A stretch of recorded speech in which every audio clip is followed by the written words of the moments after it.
არსებობს სამი კატეგორიის მომღერალი. არსებობს ცუდი მომღერალი, არსებობს კარგი მომღერალი და არსებობს ძალიან მაგარი მომღერალი.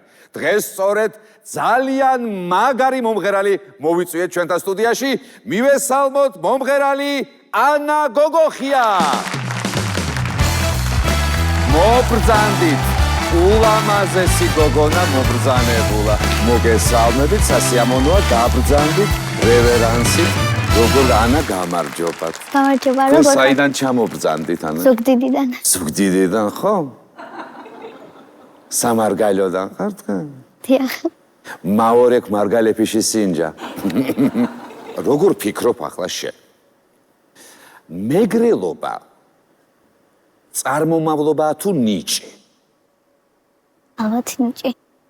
სორია, ნიჭიო, ტაში უნდა ამას, რა თქმა უნდა ასე არის. ყოლხი ქალი ყავს ჩვენ სტუმრად დღევანდელ დღეს. რატო გადაწყვეტე სიმღერა მითხარია? აი რატო მოგინდა, აი უცებ, აი. რიცი რა მეგრელებს ხო საერთოდ ძალიან ცოტა მომღერლები გყავთ საერთოდ. საერთოდ მეგრელი მომღერალი არ მინახავს. აი შენ როგორ გადაწყვეტე მითხარ? 3 წლიდან, 2 წლიდან ცეკვავდი, მღეროდი, ანუ რაღაცა ხელოვნების ისეთი ხატვა, სიმღერა, ცეკვა და ბოლოს იქვე სადღაც სიმღერაც იყო და აჰა ვიმღერებო, ხო? ბოლოს გადავწყვეტე, რომ მომღერალი გამხდარიყავი და 4 წლის ასაკში უკვე სტუდიაში დავიწყე სიარული და მე იქ უკვე ვთქვი, რომ მინდოდა გამოსულიყავი მომღერალი. ეს ყველაფერი შენით გააკეთე თუ მშობლებმა გინდა თუ არა უნდა ვატაროთ, იმიტომ რომ აგე შეუძლია სიმღერაო თუ რას ამბობდნენ? თუ შენი გადაწყვეტილება იყო, წამიყვანეთ, აუცილებლად უნდა ვიარო სიმღერას. ბაღშიც, როდესაც დავდიოდი, მუსიკის გაკვეთილებზე სულ აქტიური და ჩართული ვიყავი. ამიტომაც მასწავლებლებაც რადგან შენიშნეს ჩემი ნიჭი, გადაწყვეტეს რომ მშობლებისთვის ეთქვათ, რომ სიმღერა ძალიან კარგად გამომდიოდა და მეც ანუ რაღაცნაირად დაინტერესებული. ესეც მწყობრად რომ გვიღება ისტორიას, ეს აპლოდისმენტების ღირსი არის, იქ რომ შენიშნეს. ესე იგი იქ შენიშნეს და გადასცეს მშობლებს, რომ სასწრაფოდ სასაყვანი არისო, ეს ბავშვი არ შეიძლება სიმღერის გარეშე იყოსო. ასეა ხო? ახლა მითხარი სახლში რას ამბობენ იმაზე რომ მღერი. სიამოვნებთ ხოლმე თუ ისეთი ამბავია რომ არ გეუბნებიან რომ დროზე კაცო მორჩი ამ სიმღერას ღომი გაცივდაო არ ამბობენ? სახში უმღერი, აი დავალებებს როდესაც ვაკეთებ, ან რაიმეს როდესაც ვაკეთებ, აი სულ მემღერება რაღაცნაირად, თუმცა ანუ სიამოვნებთ. ღმერთმა სულ სამღერლად იქციოს შენ და მთელ საქართველოს საქმე ჩემო კეთილო ანა. ვინ გინდა რომ გამოხვიდე? ჯერჯერობით ფიქრობ, რომ ჩემთვის ეს ადრეა, თუმცა მაინც მინდა რომ გამოვიდე ცნობილი მომღერალი. სწორი გადაწყვეტილებაა მინდა გითხრა, უკვე დაწყებული გაქვს ეგ გზა და შესაბამისად მე მინდა რომ შენ წარმატებები გისურვო. ახლა მითხარი ვისთან ერთად მობრძანდი აქ ჩვენთან? მე დღეს მოვედი დედაჩემთან, ჩემს დასთან, დეიდასთან, ბიძიასთან, დეიდაშვილთან და ჩემს უსაყვარლეს პედაგოგთან ერთად. შესანიშნავია, უსაყვარლესი პედაგოგიო. ნახე როგორ გაუსვა ხაზე. ეს ის პედაგოგია, რომელსაც შეატყობინეს, რომ შენ ძალიან ნიჭიერი იყავი და აუცილებლად უნდა მისულიყავი სიმღერაზე? დიახ, დანახვისთანავე, როდესაც სტუდიაში მივედი და ჩემი პედაგოგი დავინახე, რაღაცნაირად უცებ შემიყვარდა. ძალიან რა გარ. პედაგოგსაც აუცილებლად უნდა დაველაპარაკოთ ახლა, მაშინ მოდი ჯერ დედიკოს გავესაუბროთ. დედიკო, მოგესალმებით. მოგესალმებით. თქვენთან სახლში მღერის ვინმე? არა. ეთქობა, რავი, წინაპრების ამბავი იქნება ეს. ვიღაცა აუცილებლად იმღერებდა. ისე არ შეიძლება რომ იყოს. აბა საყვარელი პედაგოგიც. მოგესალმებით. როგორი გოგოა გითხარ? არ ჩამითვალოთ ახლა იმაში, რომ ჩემი მოსწავლეა და ვაკებ, მაგრამ უნდა ვთქვა, რომ ასეთი ბავშვი იშვიათია, როგორიც არის ანა. ის არის ძალიან ბეჯითი, ძალიან მოწესრიგებული, ძალიან ნიჭიერი, მიზანდასახული. 4 წლის რო იყო, მაშინაც დიდი ბავშვი იყო. წარმოიდგინეთ. და რაც მთავარი, ესეთი ლიდერული ხასიათი აქვს. და აი რასაც აძლევს პედაგოგი ყველაფერი მიაქვს. დავუჯერებ მე პედაგოგს, დავუჯერებ ნამდვილად და ვიტყვი რომ დარწმუნებული ვარ სულ ცოტა ხანში ძალიან ბევრი ადამიანი არსებობს საქართველოში რომელიც იტყვის რომ ანა გოგოხიასნაირი მინდა გამოვიდეო. მე რამდენადაც ვიცი ძალიან ბევრ კონკურსში გაქვს მონაწილეობა მიღებული და ბევრში გაგიმარჯვია კიდეც ხო? შეგიძლია გითხრა აბა სად იყავი რაში იღებდი მონაწილეობას? მე ვარ საერთაშორისო კონკურს ფესტივალების ლაურეატი და არაერთი გზის გრან-პრის მფლობელი. მოიცა, ეს ჩქარა არ ხდება. შენ ხარ არაერთი საერთაშორისო ფესტივალის მონაწილე და იმის გრან-პრის მფლობელი და ტაში არ მესმის სხვათა შორის ამაზე მე. აბა, მითხარი რა ხდებოდა სად, როდის, როგორ იყო, კიდევ რეები გაკეთებული? პატარობაში წავედი ბულგარეთში, იქაც პირველი ადგილი, ანუ გავემარჯვე. აბა. ახლა ვიყავი საბერძნეთში, იქ ავიღე სუპერ გრან-პრი და პირველი ადგილი. და ახლა მივდივარ ამერიკაში, ანუ მიმიწვეს ამერიკაში და იტალიაში. სასაული. სადმე მეც გამომიყოლე და ერთი პატარა რეპორტაჟს გავაკეთებ შენთან ერთად და მექნება ბედნიერება რომ შენს გვერდით ვიყო იქ. შესაძლებელია ეს რომ გავაკეთოთ? ესე იგი, თავისუფალ დროს რას აკეთებ მითხარი ხაში? თავისუფალ დროს ვხატავ, ძერწავ, ძივებსაც ვაწყობ და როგორც ასეთი სულ მღერი და ვცეკვო. აი, დახუჭობანას ან რაღაც ეგეც არ თამაშო? არა. პრინციპში საცალია. და როცა გეუბნები რომ წამოდი ვითამაშოთო, რას ეუბნები რომ არ მცალია გასტროლებზე ვარ წასასვლელიო თუ? როდესაც თავისუფალი დრო მაქვს და მეგობრები დაგერეკავენ და რაღაც ან ჩემი დამთხოვს, ეგეთი არის, არსებობს ხო ასეთი? ანუ სულ გასტროლებზე არ ხარ? სულ არა.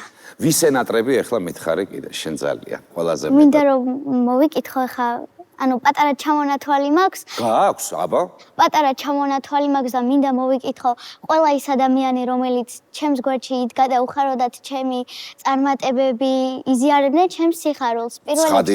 პირველ რიგში მოვიკითხავ ჩემს საამაყო ქალაქ ზუგდიდის ნომერ 3 საჯარო სკოლას, ჩემს დირექციას, უსაყვარლეს მასწავლებლებს და კლასელებს, რომელიც სულ მიყურებენ და სულ გულშემატკივრობენ. ასევე მინდა მოვიკითხო ჩემი უსაყვარლესი მამიკო, რომელიც ახლა ზუგდიდშია, რადგან მასთან პირველად მქონდა დიდხნიანი განჩორება. მოვკითხავ კიდე ჩემს ემიგრაციაში მყოფ ბებია და ბაბუას და ჩემს სტუდიელებს.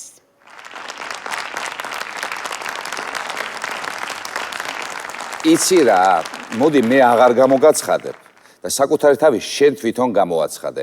რა ხდება ახლა გადაცემაში ჩვენთან რა უნაქნა შენ? აი შეგიძლია კამერაში პირდაპირ გაიხედე და ან აი აქ პირდაპირ თქვი რა ჩემ გარეშე, იმიტომ რომ მე საერთოდ საჭირო აღარა ვარ მივხვდი. გთხოვთ, გიყურებენ. ეხლა შეგესრულებთ ედით პიაფის Nur je ne regrette rien. აპლოდისმენტები. ოქროს გოგო ყავს ჩვენ. თემი აკანაზე ბაუში, როგორ ჩამოარაკრაკა ყველაფერი.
Je n'ai plus besoin d'eau, balayer les amours avec leur trémolo, balayer pour toujours.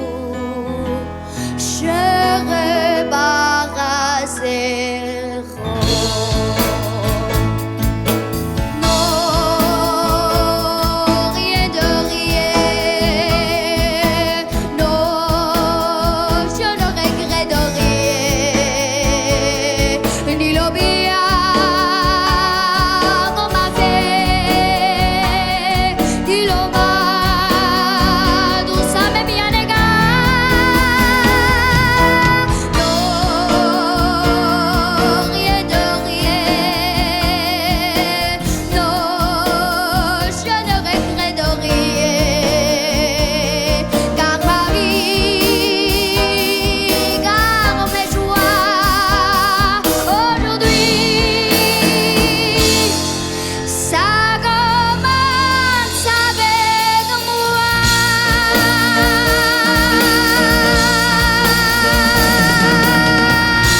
Mademoiselle Anna Gogoxia.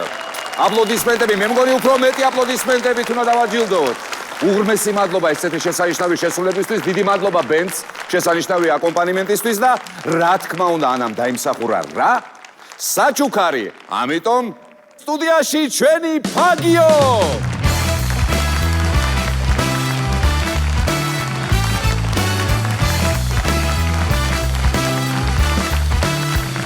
ფაგიოსგან ეს შენ საჩუქრად, ეს არის ნაკრები ყველაფერი იმისათვის, რომ არც ერთ შემთხვევაში არ გაცივდე და ყველა ინფექციისგან თავი დაიცვა. დედამ იცის ფაგიო.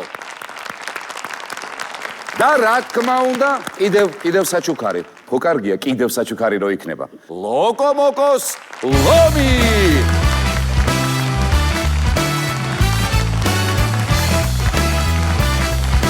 ეს საჩუქარიც თქვენ. დიდი მადლობა ასეთი შესანიშნავი შესრულებისთვის.